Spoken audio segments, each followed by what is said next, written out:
Hello guys, welcome to Digipex. I hope सब आप ठीक होंगे। और आज हम बात करने वाले हैं यूएक्स डिज़ाइन के सबसे इंटरेस्टिंग चीज़ के ऊपर, जो कि है यूज़र पर्सोना बनाना। मोस्टली डिज़ाइनर इस पे काम करना बहुत पसंद करते हैं और इंटरेस्टिंग भी होता है। तो चलिए देखते हैं कि यूज़र पर्सोना बनाते कैसे हैं। तो सबसे पहले मैं आपको ये बताना चाहूँगा कि यूज़र पर्सोना है क्या। यूज़र पर्सोना एक आइडियल आर्टिफिशियल कैरेक्टर होता है। अगर नॉर्मल भाषा में बात करें तो हम यूज़र पर्सोना के अंदर एक बनावटी इंसान का डिस्क्रिप्टिव वे में डिटेल बना रहे होते हैं, जिसके अंदर हम उसके कुछ डिटेल डालते हैं और उसको एक एग्जिस्टिंग पर्सन टाइप का दिखाने की कोशिश करते हैं। और थ्रू आउट द प्रोजेक्ट, हमारा जो प्रोजेक्ट है उसमें हम अगर ये पर्सोना दिनेश के नाम से बनाए तो हम ये बात कर रहे होते हैं कि दिनेश का बिहेवियर ऐसा है, दिनेश को ये चीज़ें पसंद है, दिनेश टेक्निकली इतना स्ट्रॉन्ग है या नहीं है, वो चीज़ें ऑपरेट कर पाएगा नहीं कर पाएगा। तो ऐसे इस वे में हम लोग इसका हेल्प लेते हैं पर्सोना का, और इस हिसाब से पूरा प्रोजेक्ट में इसको यूज़ कर रहे होते हैं। That's all. यूज़र पर्सोना बनाना सिखाने से पहले मैं आपको ये कहना चाहूँगा कि वीडियो को आखिरी तक देखिए, क्योंकि मैं पिछली वीडियो की कुछ चीज़ें कवर करने वाला हूँ जो कि बहुत ज़्यादा इम्पॉर्टेंट होने वाला है। तो चलिए शुरू करते हैं। तो इस आर्टिफिशियल कैरेक्टर के अंदर कुछ डिस्क्रिप्शन होते हैं, कुछ स्पेशलिटी होती है जिसकी वजह से इसको ओरिजिनल की तरह देखा जा सकता है। तो उसके ऊपर हम बात करेंगे। तो सबसे पहले आता है जब हम यूज़र पर्सोना सामने वाले का इमेज लेते हैं, उसके बाद उसके इनिशियल डिटेल आएंगे। इनिशियल डिटेल के अंदर उसका नाम लिखेंगे, एज लिखेंगे, जेंडर लिखेंगे और एक टैगलाइन लिख देंगे, या फिर एक जैसे नोटेबल पॉइंट होता है कि सामने वाला बंदा चाहता है कि मेरे को कोई चीज़ फास्ट चाहिए या फिर मेरे को कोई चीज़ प्रोफेशनल चाहिए, तो ऐसे करके। सेकंड चीज़ हो जाती है पर्सनल बैकग्राउंड। पर्सनल बैकग्राउंड के अंदर वो कहाँ रहता है, उसकी डेमोग्राफी क्या है, आसपास के लोग कैसे हैं, किस सोसाइटी में रहता है, फैमिली के लोग कैसे हैं, पढ़ाई कौन से कॉलेज से किया है, मतलब कहाँ से किया है, तो अर्बन में रहता है, रूरल में रहता है, ये सब चीज़ें हम नोट करते हुए चलते हैं।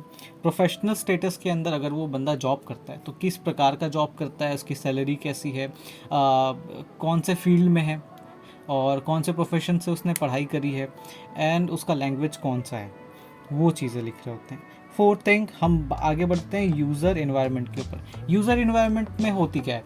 यूज़र इन्वायरमेंट कुछ नहीं, वो जो कैरेक्टर है, हम जो कैरेक्टर बना रहे हैं, वो मोबाइल फ़ोन कितना यूज़ करता है, उसके अंदर एप्लीकेशन को कितना यूज़ करता है, उसके अंदर वो वेब कितना यूज़ करता है, तो ये सारी चीज़ें हम लोग उसमें इंक्लूड करते चल रहे होते हैं।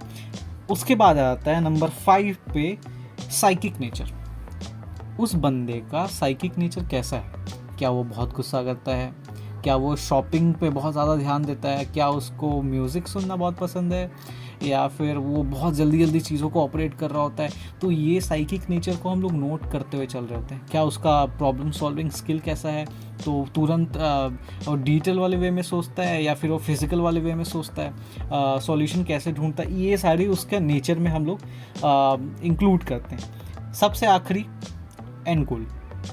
एंड गोल के अंदर हम वो चीज़ें लिख रहे होते हैं जो उस एप्लीकेशन के थ्रू उसको चाहिए होता है, जो सॉल्यूशन चाहिए होता है उस एप्लीकेशन से, जो एप्लीकेशन हम बना रहे हैं। तो हम एक कैरेक्टर के लिए एक एप्लीकेशन बना रहे हैं, तो हम कैरेक्टर के बेसिस पे डिज़ाइन करेंगे एप्लीकेशन को, उसके मॉड्यूल क्या होगा, कैसे होगा, ठीक है। और सबसे आखिरी बात मैं आपको ये बताना चाहूँगा कि ये कैरेक्टर उन सारे मिले हुए डेटा से बनता है, ठीक है। आप जो qualitative analysis, quantitative analysis and market research किए होते हो, उन सब के बेसिस पे ये कैरेक्टर डिज़ाइन होता है, एक आइडियल कैरेक्टर होता है, ठीक है। तो अब मैं इसके बारे में काफ़ी कुछ तो बता चुका हूँ। अब मैंने बोला था कि लास्ट में मैं कुछ चीज़ें कवर करूँगा पिछली वीडियो की। तो हाँ, लोगों के दिमाग में ये चीज़ आ सकता है अगर एनालिसिस की बात करेंगे तो क्वांटिटेटिव एनालिसिस तो मैंने बता दिया था, गूगल फॉर्म आप सेंड करो, बहुत इजीली आपको बल्क में डेटा मिल जाएगा, इंपॉर्टेंट डेटा मिल जाएगा। अब क्वालिटेटिव कैसे इकट्ठा करें, क्वालिटेटिव के लिए बहुत सारी प्रॉब्लम होती है, तो मैं आपको कुछ शॉर्ट में बता दूंगा, बाकी आप खुद समझदार है, बहुत सारी चीज़ें समझ जाते हैं। तो मैं आपको कुछ चीज़ें बता देता हूँ, की पॉइंट। जैसे लोकेशन आप कैसे तय करेंगे? लोकेशन कोई भी काम सा और लाइक नॉर्मल सा ले, हाई फाई लोकेशन मत ले, ठीक है। कोई किसी कैफेटेरिया में बैठ जाएं, किसी कैफ़े में बैठ जाएं या रेस्टोरेंट में बैठ जाएं जहाँ पे शांति हो, आप इजीली अपना क्वेश्चन आंसर कर सके, बस ऐसी जगह पे। दूसरा, सामने वाला कंफर्टेबल होना चाहिए वहाँ पे। अगर वो कंफर्टेबल नहीं है तो वो बनावटी जवाब देगा, जो कि आपके लिए अच्छा नहीं है। ऐसे में आपको रियल चीज़ें नहीं मिल पाएंगी, आप रियल डेटा पे काम नहीं कर पाएंगे, ठीक है। तो कंफर्टेबल होना चाहिए। उसके बाद थर्ड थिंग आ जाती है कि आप पहले से अपने क्वेश्चन एज डिसाइड करके रखेंगे।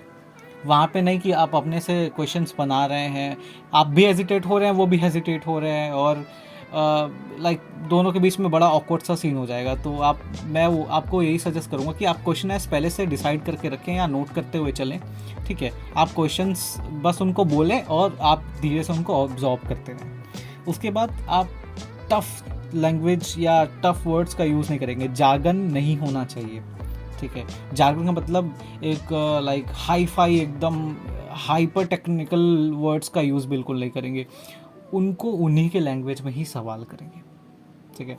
तो आपको इफ़ेक्टिव और ज़्यादा बेहतर सॉल्यूशन मिलेगा, ज़्यादा बेहतर से कमेंट्स आपको मिल रहे होंगे, बहुत इजीली आप ऑपरेट कर पाएंगे चीज़ों को, ठीक है। उसके बाद आप क्लोज एंडेड क्वेश्चन नहीं करेंगे। क्लोज एंडेड क्वेश्चन का मतलब होता है कि अगर मैं एक एग्जांपल के थ्रू समझाऊं कि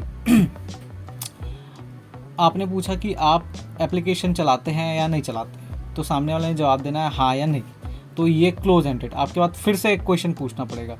तो आपका क्वेश्चन ये ज़्यादा बेहतर है कि आप कौन सा एप्लीकेशन चलाते हैं, आप ये एप्लीकेशन क्यों चलाते हैं, उसमें क्या खास बात है। तो ऐसे करके आप क्वेश्चन पूछ लें। क्लोज एंडेड क्वेश्चन बिल्कुल ना पूछें, ऐसे में फिर से सीन ऑकवर्ड हो जाएगा और बार बार आपको क्वेश्चन है इसको रिपीट करने पड़ेंगे। तो ये रहा आज का क्लास। अगर आपको ये क्लास अच्छा लगा तो लाइक करें, और अगर कोई प्रॉब्लम हो तो नीचे कमेंट ज़रूर करें।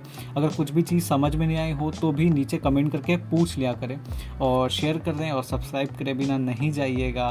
तो मिलते हैं नेक्स्ट वीडियो में, तब तक के लिए स्टे ट्यून्ड।